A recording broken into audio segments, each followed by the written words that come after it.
Ito po yung latest batch ng mga sisiw na inakyat natin dito sa Highlands. And maabot sa 1,000 po ito. About 1,000 heads. And they are now here for 3 days.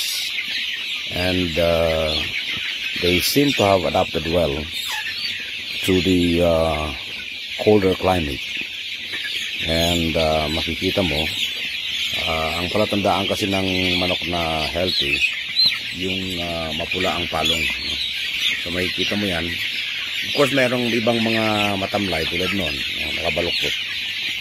And ang kailangan lang dyan, yung medyo weak, ay kailangang hulihin, i-confine, and then bigyan ng konting special attention. Ito ang problema actually minsan kapag nagsisiksikan sila, kakaroon ka ng stampede, no?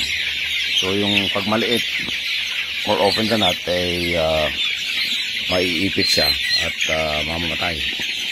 So ito po yung kanilang ranging area, and you can see there's a lot of greens, and medyo naninibago pa sila sapagkat from the brooder ngayon lang sila binatawan sa lupa.